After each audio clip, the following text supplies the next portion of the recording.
وأشهد أن لا إله إلا الله وحده لا شريك له وأشهد أن محمدا عبده ورسوله أما بعد فإن الحديث كتاب الله وخير الهدي هدي محمد صلى الله تعالى عليه وسلم وشر الأمور محدثاتها وكل محدثة بدعة وكل بدعة ضلالة وكل ضلالة في النار قال الله تبارك وتعالى في كلامه المجيد والفرقان الحميد।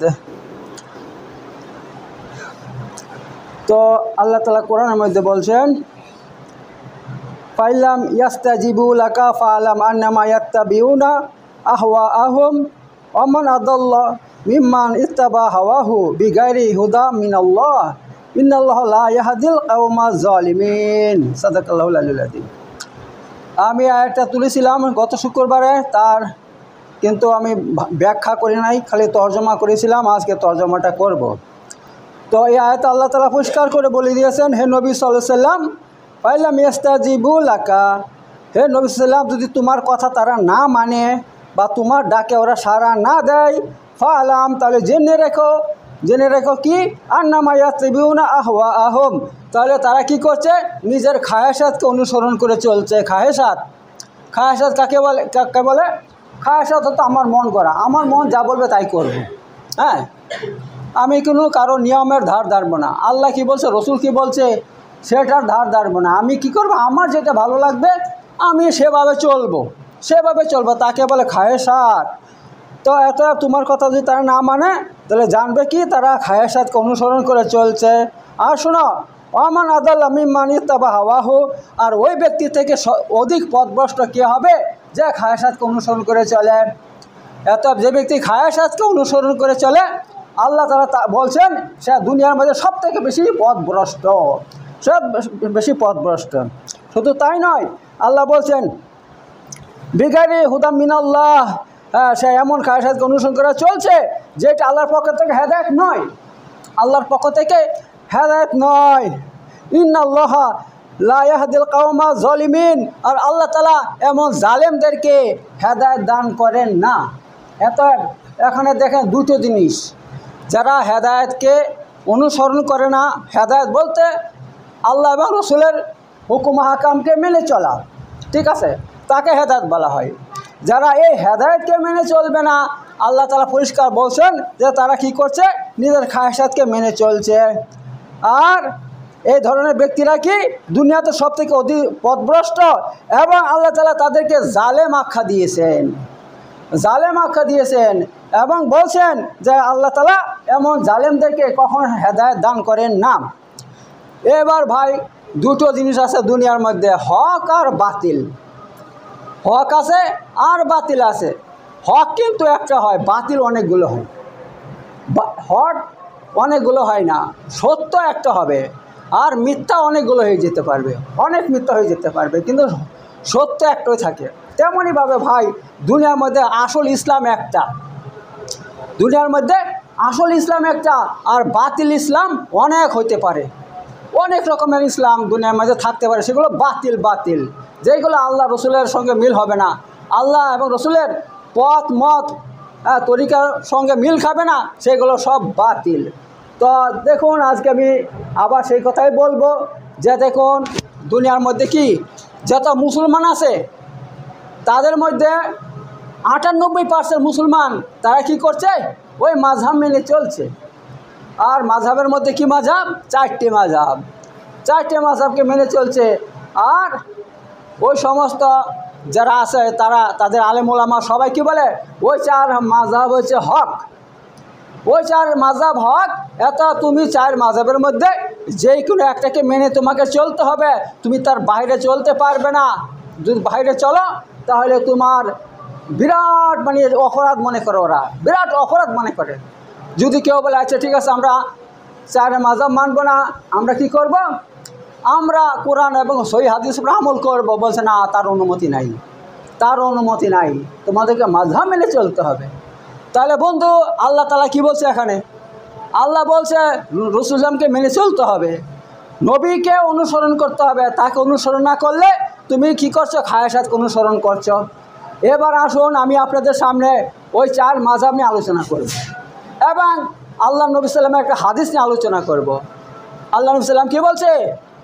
সল্লু রাআইতুমুনি কামা উসাল্লি, তোমরা এমনভাবে নামাজ পড়ো যেমন নামাজ পড়তে আমাকে দেখছো, যেমন আমি নামাজ পড়ি তোমরা সেভাবে নামাজ পড়ো। আল্লাহ নবী সাল্লাম এভাবে বলে গিয়েছেন এবং তিনি কীভাবে নামাজ পড়ছেন সহিহ হাদিসের কিতাবে শুরু থেকে শেষ পর্যন্ত তার পুঙ্খানু বর্ণনা রয়েছে। সেই নামাজটা ওই নামাজ যেটা আহলে হাদিসরা পড়ে, আহলে হাদিসরা যেভাবে পড়ছে ওই নামাজটা হুবহু আল্লাহ নবী সাল্লাম পড়েছেন। এইবার আসুন মাযহাবিদের নামাজ তার সঙ্গে মিল খাচ্ছে কি না দেখুন। যদি 4 মাযহাব হক হবে তাহলে আল্লাহ নবী সাল্লাম কি 4 রকম নামাজ পড়েছেন দুনিয়াতে? হ্যাঁ, 4 রকম নামাজ পড়েন নাই, তিনি এক রকমই নামাজ পড়েছেন সারা জীবন পর্যন্ত। ওই নামাজ কোনটা? যেটা আহলে হাদিসরা পড়ে, ওইভাবে তিনি নামাজ পড়ছেন এবং সহিহ হাদিস থেকে তা প্রমাণিত আছে। এবার 4 মাযহাবের মধ্যে 4 রকম নামাজ। হানাফিদের নামাজ একরকম, হ্যাঁ, শাফিঈদের নামাজ একরকম, মালিকিদের একরকম। এইবার দেখুন আসি এবার কিতাবের দিকে। 4 মাযহাবের 4টে ইমাম আছে। 4 মাযহাবের 4টে ইমামের মধ্যে যে আবু হানিফা আছে, তিনার থেকে কোনো কিতাব লিখিত প্রমাণিত নাই। তিনি বলা হয়েছে আবু হানিফা সবচেয়ে বড় ইমাম, কিন্তু এত বড় ইমাম তো তিনি একটা কিতাব কেন লিখে যায়নি কোনো বিষয়ে? হ্যাঁ, তিনি এত বড় ইমাম, তিনাকে বলা হয়, আর তিনাকে মাননেওয়ালা এই ভারত, বাংলাদেশ, পাকিস্তানের মধ্যে কত পার্সেন্ট? 95% তিনাকে মাননেওয়ালা, অথচ তিনার থেকে কোনো কিতাব পাওয়া যায় না।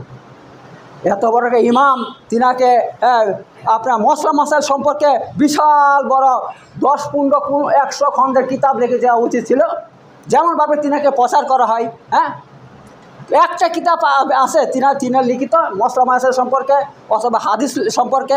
তিনি হাদিস সম্পর্কে কোনো কিতাব লেখেন না, একটা হাদিস তিনার থেকে বর্ণিত নয়। আবু হানিফা এত বড় ইমাম, তো এই যে হাদিসের কিতাব যারা লিখেছে, বুখারী, মুসলিম, ইবনে মাজাহ, তিরমিজি, নেসাই, হ্যাঁ, আরও যত কিতাব আছে, ওই কিতাবের লেখকরা একটা হাদিস কেন আবু হানিফা থেকে বর্ণনা করেনি যে আবু হানিফা বলেছে আল্লাহ নবী সাল্লাম এই কথা বলেছেন?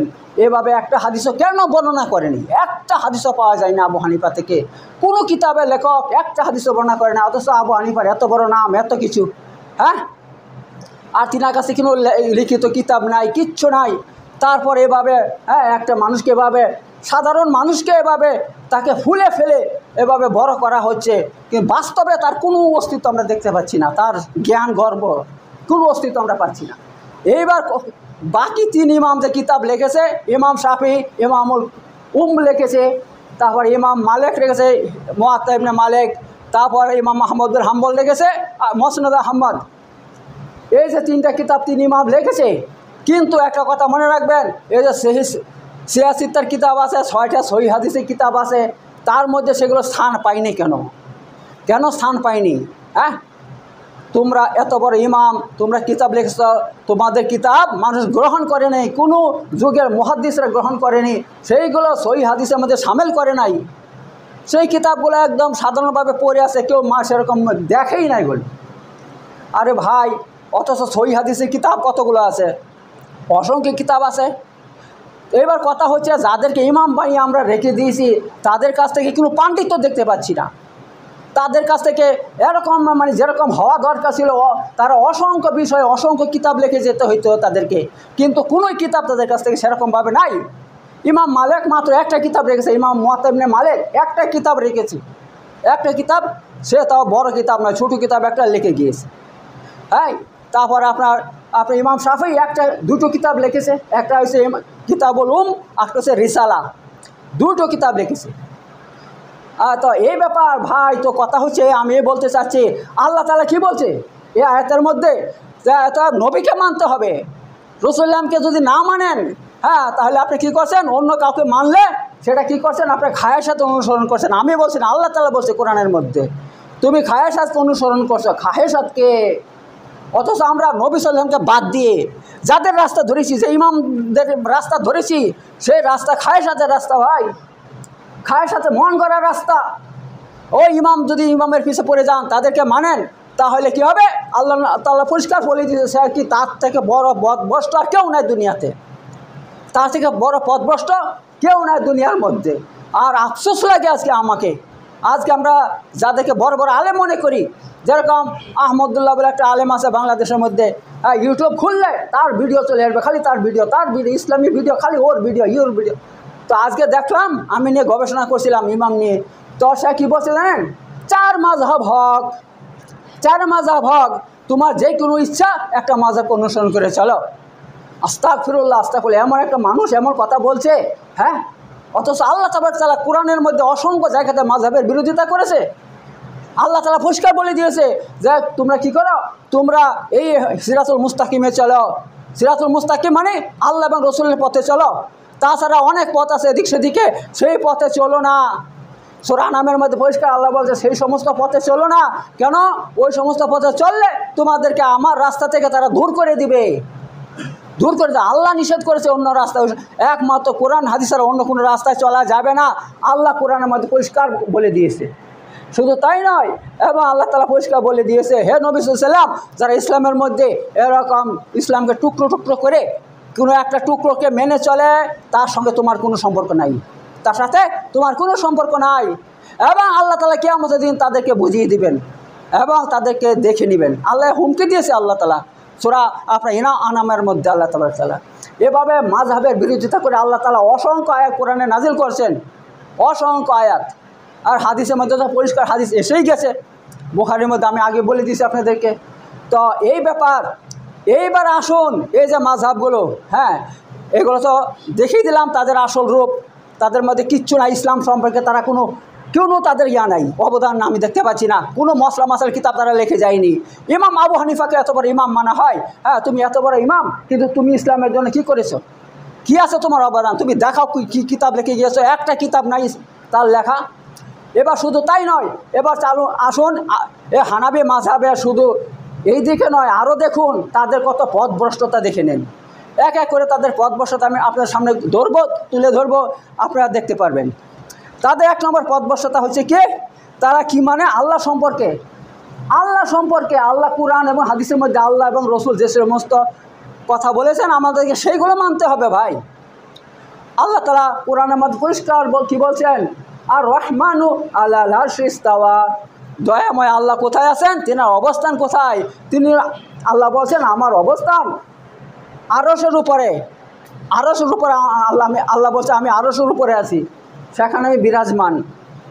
আল্লাহ বলছে, তার মানে কি আরশ থেকে নিচের 7 আকাশ, সপ্তম, ষষ্ঠম, পঞ্চম, চতুর্থ, তৃতীয়, দ্বিতীয়, প্রথম আকাশ।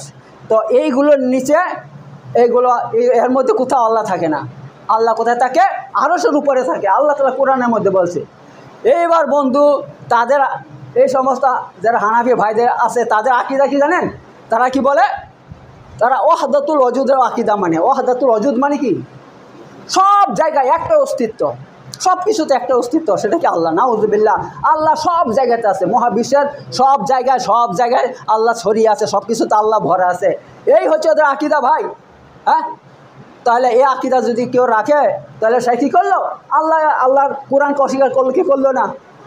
কারণ আল্লাহ কোরআনের মধ্যে কি বলছে, আর রহমানু আলাল আরশি ইস্তাওয়া, দয়াময় আল্লাহ আরশের উপর আছে। আল্লাহ বলছে আমি আরশের উপরে আছি, আর তুমি বলছো আরশে নাই। দেখুন তাদের একটা বড় আলেম, কি বড় আলেম বলবো, যে এমন কথা লেখা থাকে, বড় আলেম কী করে বলবো, তারপরে বলছি। তো সে কি, তার নাম হচ্ছে খলিল আহমদ সাহারানপুরি। সে একটা কিতাব লিখেছে, কিতাবের নাম হয়েছে আকায়েদে উলামায়ে দেওবন্দ, আকায়েদে উলামায়ে দেওবন্দ। তার মধ্যে কী লিখছে জানেন? বলছে আল্লাহ তাআলা আরশ पर नहीं आए, আরশ पर नहीं है আল্লাহ তাআলা, আরশ খালি হয় আল্লাহ से। অর্থাৎ আল্লাহ তাআলা আরশে নাই, আরশ আল্লাহ থেকে খালি। বরং আল্লাহ কোথায় আছে? এ মহাবিশ্বে সব জায়গায় ছড়িয়ে আছে, সব কিছুতে আল্লাহ ভরা আছে। ভাই এমন কথা যারা বলবে, তাহলে বলুন দেখে তার ঈমান থাকবে? ঈমান থাকবে? কারণ এই কারণ শুধু একটা, যে আল্লাহ তাআলা যা বলছে তুমি সেটাকে মানছো না। এখন আল্লাহকে অস্বীকার করছো, কোরআনকে অস্বীকার করছো। কোরআন অস্বীকার হচ্ছে কি হচ্ছে না? যেখানে আল্লাহ বলছে আমি দুনিয়াতে কোথাও নাই, আমি আরশের উপরে আছি একমাত্র, আর তুমি বলছো না আল্লাহ আরশ খালি, আল্লাহ পৃথিবীর মধ্যে সব জায়গাতে আছে। তো এখানে দেখে নেন হানাফিদের আকীদা। আমার একটা উস্তাদ, যেনাকে আমি উস্তাদ মনে করি, আমি যখন সৌদি আরবে ছিলাম, আমি তার কাছে দীক্ষা নিয়েছি। তার একটা বিশাল বড় কিতাবের দোকান ছিল, হ্যাঁ কিতাবের দোকান ছিল, তার কাছে গিয়ে আমি এই সমস্ত হেদায়েত পেয়েছি ভাই। তো তিনি একটা কথা বলেছিলেন কি, প্রতিটা হানাফিরা যেটা করবে, যেটা বলবে তার উল্টো করবা। উল্টো করলে কী হবে, তাহলে সেটা সুন্নত হয়ে যাবে, সেটা ইসলাম হয়ে যাবে, সেটা সুন্নত হয়ে যাবে, ইসলাম হয়ে যাবে। হানাফিরা যা বলবে তা উল্টো করতে হবে, সেটা ইসলাম হয়ে যাবে, সেটা সুন্নত হয়ে যাবে। তো দেখেন, তো এখানে সব জায়গাতে তারা উল্টো চলছে, কোরআনের উল্টো। এই তো হচ্ছে আপনার আল্লাহ সম্পর্কে তাদের এই ধারণা যে আল্লাহ সব কিছুতে আছে, আল্লাহ সব কিছুতে ছড়িয়ে আছে, নাউজুবিল্লাহ জালিক বলেন। অথচ আল্লাহ কোরআনের মধ্যে কি বলছে আমি সেটা বলে দিলাম আপনাদেরকে, যে আল্লাহ সব কিছুতে নেই। তিনি কোথায় আছে? তিনি আরশের উপরে আছে। আর 2 নম্বর, তাদের আকীদা কি আল্লাহ সম্পর্কে? তাদের আকীদা হচ্ছে আল্লাহ নিরাকার, নাউজুবিল্লাহ মিন জালিক, নাউজুবিল্লাহ মিন জালিক, আল্লাহ নিরাকার বলছে। অথচ কোরআনের মধ্যে কি বলছে আল্লাহ তাআলা? হাদিসের মধ্যে এসেছে, বুখারী শরীফের হাদিস, আল্লাহু খালাকা আদম আলা সুরাতিহি, যে আল্লাহ তাআলা আদমকে সৃষ্টি করছে নিজের আকৃতিতে। ভাই এটা হাদিসে ভাই, জাতা হাদিস না, বুখারীর হাদিস ভাই, যে আল্লাহ তাআলা কী করছে, আদমকে নিজের আকৃতিতে সৃষ্টি করছে। নিজের আকৃতি, বুঝতে পারছেন তো আমি কী বলতে চাচ্ছি?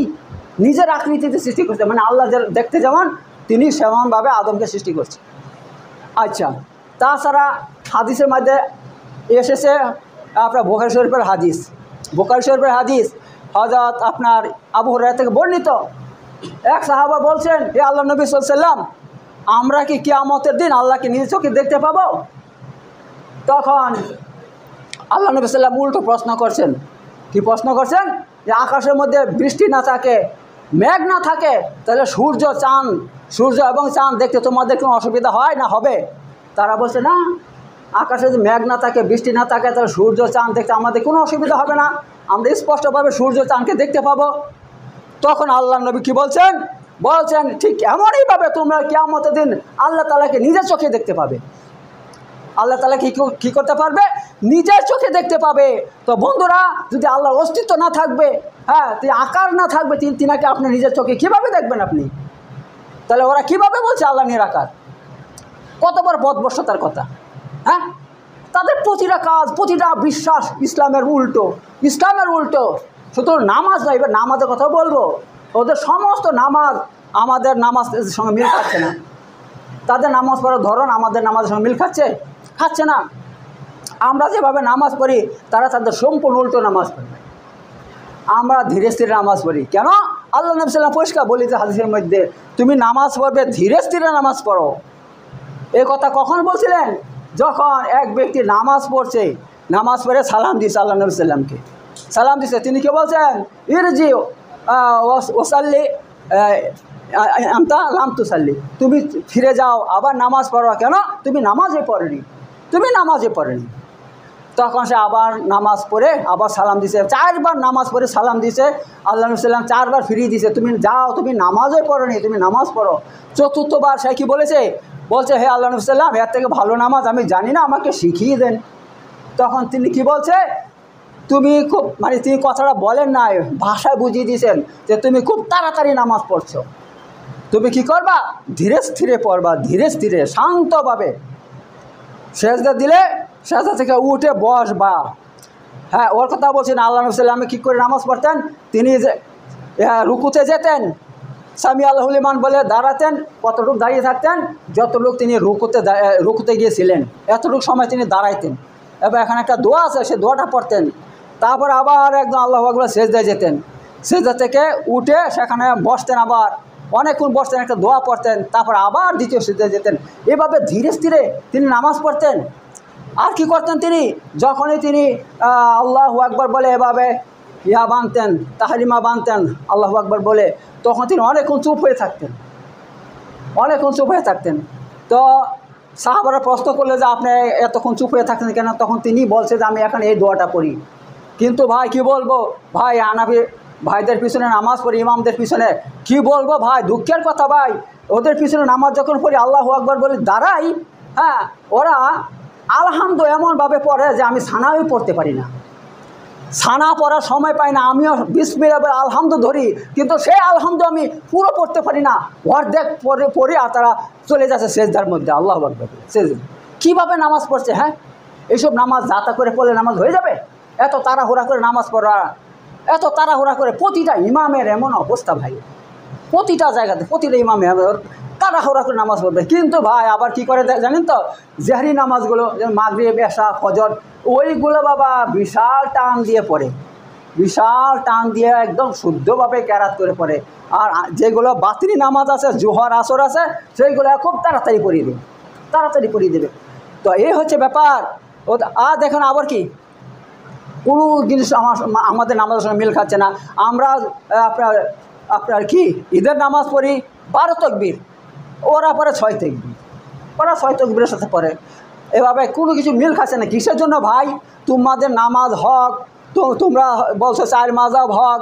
আরেকটা কথা বলি, ওরা নিজেরাই বলে 4 মাযহাব হক, অথচ দেখুন ওরা এক মাযহাবের লোক দ্বিতীয় মাযহাবের পিছনে নামাজ পড়ে না, নামাজ পড়ে না। আপনার মক্কার মধ্যে 4টে মুসল্লা বিছানো ছিল, 4টে মুসল্লা, একটা হচ্ছে শাফি, একটা মালিকি, একটা হাম্বলি, একটা আপনার হানাফি। তো 4টে যখন আজান হইতো 4 মাযহাবের 4 ইমাম থাকতো, যারা যে মাযহাবের লোক তারা সেই ইমামের পিছনে নামাজ পড়তো।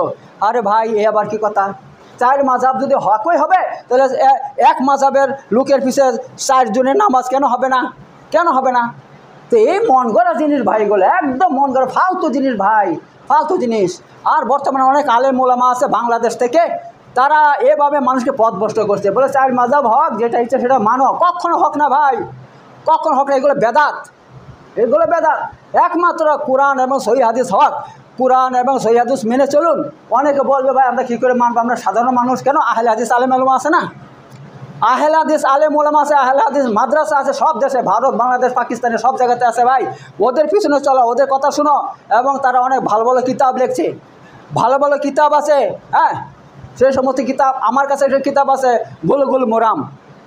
ওই কিতাবের মধ্যে সহিহ হাদিস একেবারে আল্লাহ নবী সাল্লামকে প্রশ্ন করছে, আল্লাহ নবী সাল্লাম এই কাজটা কীভাবে করবো, এ মশলা জিজ্ঞাসা করা হয়েছে, তার উত্তর আল্লাহ নবী সাল্লাম দিয়ে দিয়েছে, এইটা এইভাবে করবা, সেটা সেভাবে করবা।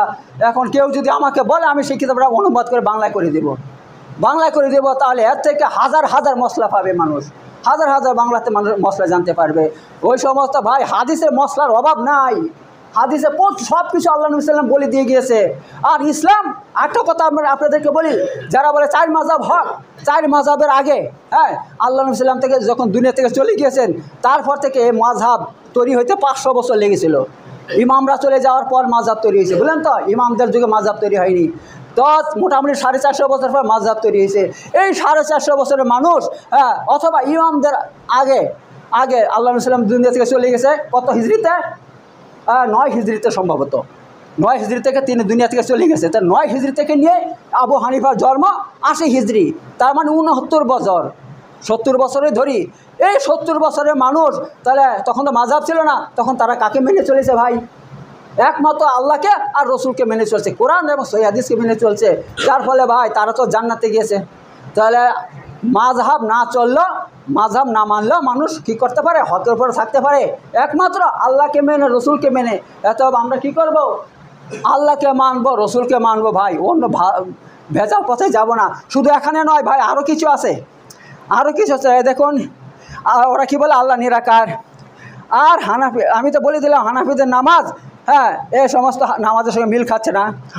সহিহ হাদিসের নামাজ, যে নামাজ আছে, মিল খাচ্ছে না। কেন? আমরা সহিহ হাদিস থেকে যে নামাজ পাচ্ছি, যে আল্লাহ নবী সাল্লাম কী করতেন?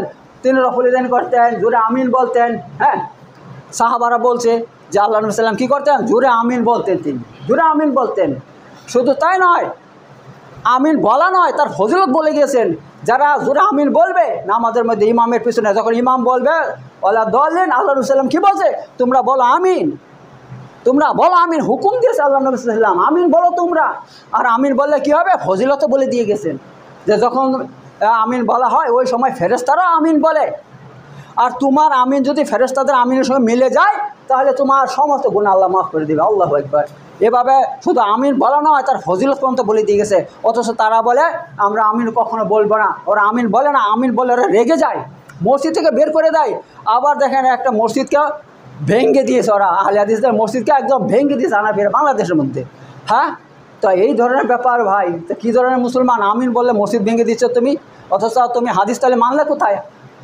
তো এভাবে আরও অনেক কিছু আছে। রফুল ইয়াদাইন আছে, আল্লাহ নবী সাল্লাম সারা জীবন পর্যন্ত রফুল ইয়াদাইন করেছে ভাই, হাদিস থেকে প্রমাণিত। আর অসংখ্য হাদিস আছে এই ব্যাপারে, অসংখ্য হাদিস আছে, ঠিক আছে। কিন্তু ওরা তা করবে না, করবে না, জোরে আমিন বলবে না, রফুল ইয়াদাইন করবে না। বরং কী করবে, নামাজের মধ্যে যেগুলো আল্লাহ নবী সাল্লাম করেনি সেইগুলো করবে। নামাজ শেষ হয়ে গেলে দোয়া কখন আল্লাহ সাল্লাম সম্মিলিতভাবে দোয়া করেন নাই। এই দোয়া করার অর্থ কি জানেন তো? দোয়া করছে, নামাজ হয়ে গেছে, সবাই সঙ্গে সঙ্গে বেরিয়ে চলে যাচ্ছে। কাউকে একটু বসে জিকির করবে, আল্লাহকে স্মরণ করবে, তার ইয়ে দিবে না, তারা সময় দেবে না ওরা। হ্যাঁ, মানে দোয়া করে দিয়েছি, হয়ে গেছে, চলে যাও, চলে যাও, চলে যাও, তার মানে চলে যাও, হয়ে গেছে, তোমাদের হয়ে গেছে। কিন্তু তা না, আল্লাহ সাল্লাম কী করতেন, নামাজের সালাম ফেরানোর পর ব্যক্তিগতভাবে অনেক জিকির আজগার করতেন। 33 বার সুবহানাল্লাহ, 33 বার, হ্যাঁ আলহামদুলিল্লাহ, তারপরে আল্লাহু আকবার 34 বার, ইত্যাদি ইত্যাদি আমল করতেন ভাই। এইগুলো হাদিস থেকে প্রমাণিত। আল্লাহ নবী সাল্লামের এই সমস্ত আমল ওরা করবে না। আর প্রতিটা কাজের মধ্যে শিরক বেদাত তো আছেই ভাই। ওই সমস্ত হানাফিদের মধ্যে এত শিরক আছে, এত বেদাত আছে, সে আপনারা বলে শেষ করতে পারবেন। এত শিরক বেদাতের মধ্যে ওরা ডুবে আছে ভাই। কবর পূজা, মাজার পূজা, পীরকে সেজদা করা, হ্যাঁ মাজারকে সেজদা করা, তারপরে আপনার তাবিজের উপর ভরসা রাখা, আল্লাহ বাদ দিয়ে তাবিজের উপর ভরসা রাখে। এই তাবিজ যদি আমি গলায় দেই তাহলে আমার এই বিপদ দূর হয়ে যাবে। তাহলে কি হলো, বিপদ দূর করে একবার আল্লাহ কোরআনের মধ্যে বলছে, একমাত্র আল্লাহ ছাড়া কেউ বিপদ দূর করতে পারে না, আমি বিপদ দূর করি। আর এখন আমি যদি বলি তাবিজ বিপদ দূর করে, তাহলে আমি আল্লাহর সঙ্গে কী করলাম, তাবিজকে আল্লাহ বানিয়ে দিয়েছি, তাহলে শিরক হয়ে যাচ্ছে ভাই। তো এই শিরকের মধ্যে ওরে একটা দুটো শিরক না, আর অসংখ্য শিরক ওদের মধ্যে আছে। আর কি তাদের কি বিশ্বাস আছে জানেন? তাদের বিশ্বাস হচ্ছে যে মানুষ দুনিয়াতে মরার পরও জীবিত থাকে, মরার পরও জীবিত থাকে, এই একটা তাদের বিশ্বাস ভাই। এটা শিরকি বিশ্বাস ভাই। একমাত্র চিরজীবী আল্লাহ, চিরজীবী আল্লাহ, আল্লাহ একমাত্র চিরদিন জীবিত থাকবে, তাছাড়া কেউ চিরদিন জীবিত থাকবে না। মরার পর মানুষ কখনো জীবিত থাকতে পারে না। এর জন্য হানাফিদের বিশ্বাস আল্লাহ নবী সাল্লাম হায়াতুন নবী, অর্থাৎ তিনি মরার পরও জীবিত, মরার পরে জীবিত। যারা বেরেলি তারা কি করে, কি আমার সময় সবাই উঠে দাঁড়িয়ে যায়, কি বিশ্বাস যে আল্লাহ ইসলাম চলে আসছে, তিনাকে সম্মান দেখাইতে হবে, সম্মান দেখাচ্ছে। অথচ কোরআনের মধ্যে আল্লাহ তাআলা কি বলছে, ইন্নাকা মাইয়াতুন ওয়া ইন্নাহুম মাইয়াতুন। হ্যাঁ হে নবী সাল্লাম, তারাও মরণশীল, তুমিও মরণশীল। এই যে কাফের মুশরিক তোমার বিরোধিতা করছে, তারাও একদিন মরে যাবে, তুমিও মরে যাবে। আল্লাহ নবীকে বলছে তুমিও মরে যাবে। তাহলে আপনি কেন বলছেন আল্লাহ নবী সাল্লাম মরার পরে জীবিত আছে? শুধু এখানে নয়, তারা কি বলে, তারা বলে আমাদের যারা উলিয়া আছে তারা মরার পর সবাই জীবিত হয়ে যায়, জীবিত হয়ে যায়। এই নিয়ে দেখেন আপনার তবলিগ নেসাব বলে একটা কিতাব আছে, জাকারিয়া লিখেছে, জাকারিয়া। হ্যাঁ, ওখানে কি লিখেছে, এক ব্যক্তি, হ্যাঁ একটা ঘটনার মাঝে 3-4টা শিরক পাবেন, 3-4টা শিরক। কি বলছে, যে একটা মানুষ বলছে আগামীকাল আমি মরে যাব, আগামীকাল আমি মরে যাব, বাস আগামীকাল দুপুরের সময় মরে যাব। ভাই সময় বলে দিছে দুপুরের সময়। এবার কি করলো, সে তারপরের দিন সে দুপুরের সময় গিয়ে দেখছে সত্যি মরে গেছে, মরে গেছে। তখন কি করলো, তাকে কাফন দাফন করে কবরে যখন নামানো হয়, তখন বলছে তার মুখটা আমি খুলে দেই, কাফনটা খুলে দেয়, মুখটা আল্লাহ দয়া করুক তার উপরে। যখন আমি কাফন খুলে মুখটা খুলেছি, তখন সে চোখ খুলে দিয়েছে, চোখ খুলে দিয়েছে। আর কি বলছে, সে বলছে আচ্ছা মরার পরও জীবন? সে বলছে হ্যাঁ আমি জীবিত, এবং আল্লাহর প্রতিটা আউলিয়া জীবিত, নাউজুবিল্লাহ। হ্যাঁ, অথচ আল্লাহ তাআলা কি বলছে, যে তারা দুনিয়াতে সূরা আপনার ইয়ার মধ্যে মুমিনুনে আল্লাহ তাআলা বলছে, তারা মানুষ যখন মরে যায় তারা কি করবে, ইয়াউমাল কিয়ামাতি ইউবাসুন, কিয়ামতের দিন একমাত্র জীবিত হবে, কিয়ামতের দিন একমাত্র জীবিত হবে, তার আগে কেউ জীবিত হবে না। আল্লাহ কোরআনের মধ্যে বলছে। আর তোমরা কীভাবে বলছো যে এরকম মরে গেছে সে এভাবে চোখ খুলে দিচ্ছে? আজে বাজে মিথ্যা ঘটনা বানিয়ে এই সমস্ত একটা নোংরা একটা আপনার মন গড়া ইসলাম তৈরি করেছে, আর তার তবলিগ করে বেড়াচ্ছে ভাই। আর এই যে ব্যক্তি বলল যে আমি আগামীকাল মরে যাবো, সে কিসের ভিত্তিতে বলছে ভাই? সে কি গায়েব জানে? হ্যাঁ, আল্লাহ তো কোরআনের মধ্যে বলছে কুল লা ইয়ালামু গায়বাস সামাওয়াতি ওয়াল আরদি ইল্লাল্লাহ। হে নবী বলে দাও, আকাশ পৃথিবীর মধ্যে আল্লাহ ছাড়া কেউ গায়েব জানে না, একমাত্র আল্লাহ গায়েব জানে। তাহলে এই ব্যক্তি কিসের ভিত্তিতে বললো যে আমি আগামীকাল মরে যাব? তাকে কে বললো? আল্লাহ। তাহলে এই সমস্ত মিথ্যা ঘটনা বানিয়ে এইগুলোকে একটা নকল ইসলাম বানিয়েছে, যেটা কোরআন থেকে দূর, হাদিস থেকে দূর, পথভ্রষ্ট রাস্তা হানাফিয়াত। আর হানাফির মধ্যে কত দল দেখুন তৈরি হয়েছে। আপনার কাদিয়ানি যারা আছে, যারা মুহাম্মদ সাল্লামকে নবী মানে না, গোলাম আহমদ কাদিয়ানিকে নবী মানে তারা কি তারা হানাফি থেকে বের হয়েছে, হানাফি থেকে বেরিয়েছে। হ্যাঁ, দেওবন্দি হানাফি থেকে বেরিয়েছে, বেরেলি হানাফি থেকে বেরিয়েছে, শিয়ারও হানাফি থেকে বেরিয়েছে। ওদের মধ্যে এতগুলো দল আছে, এখানে শেষ নয়। আর ওদের মধ্যে সুফিবাদ আছে, সুফিবাদ। আর সুফিবাদ ভাই, সুফিবাদের প্রতিষ্ঠাতা ইবনে আরাবি বলে এক ব্যক্তি, তার বাড়ি দামেস্ক। তার কিতাব আছে ফুসুসুল হুকুম। ওই কিতাবের মধ্যে সে কী লেখছে খালেক আর মালেক কো जो एक ना समझे वो काफिर है। যে ব্যক্তি খালেক মানি আল্লাহকে আর মাখলুক মানি সৃষ্টি বস্তুকে, যারা সৃষ্টি বস্তুকে আর আল্লাহকে এক মনে না করবে তারা কাফের। নাউজুবিল্লাহ মিন জালিক। হ্যাঁ ভাই, আল্লাহ আর মাখলুক এক হইতে পারে? আল্লাহ তো সৃষ্টিকর্তা, তিনি তো আলাদা, তিনি আমাদেরকে সৃষ্টি করছেন। আমরা কি করে আল্লাহর সঙ্গে এক সমান হইতে পারি? হইতে পারি না। এই ধরনের ফালতু কথা, ফালতু আকিদা তাদের কিতাবের মধ্যে অসংখ্য লেখা আছে ভাই। আর শুধু তাই নয়, তাদের যে মশলা কিতাবগুলো আছে তার মধ্যে কত অসংখ্য ইসলাম বিরোধী মশলা মাসাইল আছে, সে আপনারা বললে আমি এক কিতাব থেকে এনে আপনার তুলে দেখাবো। আমি কোরআন হাদিস উল্টো মশলা সেখানে লিখছে। এর নাম হানাফিয়াত ভাই। এই জন্য বলবো, হ্যাঁ, কোনো ইমাম নাই, একমত ইমামুল আম্বিয়া হযরত মুহাম্মদ মুস্তাফা সাল্লামকে মানতে হবে এবং আমাদেরকে কোরআন সহিহ হাদিস মেনে চলতে হবে। যদি জান্নাতে যেতে চান, যদি আখিরাতে সত্যিকারের আপনার কামিয়াব হতে চান, আল্লাহকে আর রসুলকে মানতে হবে। তাছাড়া অন্য কাউকে মানা যাবে না। চার মাযহাব এগুলো বাতিল এবং বেদাত। এই জন্য বেদাত বলছি। আল্লাহ নবী সাল্লাম হাদিসের মধ্যে কোথাও ইশারাও দিয়ে যায়নি যে চার মাযহাব তৈরি হবে, তোমরা সেগুলো মেনে চলো। তিনি ইশারাও দিয়ে যায়নি, বলেও দেয়নি, কোনো হুকুমও দেয়নি মাযহাব মানার জন্য। এত আমরা কি করব? এগুলোকে বেদাত মনে করবো। কেন বেদাত বলবো? এই জন্য বেদাত বলবো, আল্লাহ নবী সাল্লাম বলছে যে কাজ করতে আমি বলি নাই, যে কাজ করতে আমি হুকুম দেয়নি, সেই কাজ কি? সেইগুলোই বেদাত। ইসলামের মধ্যে সেগুলো বেদাত। এত মাযহাব হয়েছে বেদাত, আর প্রতিটা মাযহাবই ভাই বেদাতি ভাই, বেদাতি। এত যে ব্যক্তি বেদাতের সঙ্গে সংস্পর্শ রাখবে, বেদাতকে ইজ্জত করবে, সম্মান করবে, হ্যাঁ, আপনার মেশকাতে হাদিস আল্লাহ সাল্লাম কী বলছে? ওই ব্যক্তি দিন ইসলামকে ধ্বংস করলে। সেই ব্যক্তি কী করলো? দিন ইসলামকে ধ্বংস করলে, বেদাতিকে সম্মান করলে দিন ইসলাম ধ্বংস হয়ে যায়। আবার আপনার বুখারীর হাদিস আছে, আপনার আলী রাদিয়াল্লাহু বর্ণিত বিশাল বড় হাদিস। তার মধ্যে তিনি কি বলছেন? তিনি বলছেন যে ব্যক্তি বেদাত করবে, আল্লাহ তাআলা কিয়ামতের দিন তার ফরজও কবুল করবে না, নফলও কবুল করবে না, কোনো ইবাদত কবুল করবে না। এই নিয়ে অনেক কথা আছে, সেদিকে আমি আর যাচ্ছি না, পরে বলবো। তো আল্লাহ তাআলা আমাদেরকে এই সমস্ত পথভ্রষ্টতা থেকে বাঁচিয়ে সহিহ ইসলাম, কোরআন এবং সহিহ হাদিসের উপর আমল করার তৌফিক দান করুক ইনশাআল্লাহ। বারাকাল্লাহু ফিকুম আযীম ওয়া নাফা'না বিল হাকিম ইন্নাহু তাআলা জাওয়াদুল কারীম মালিকুল বাররুর রাউফুর রহিম।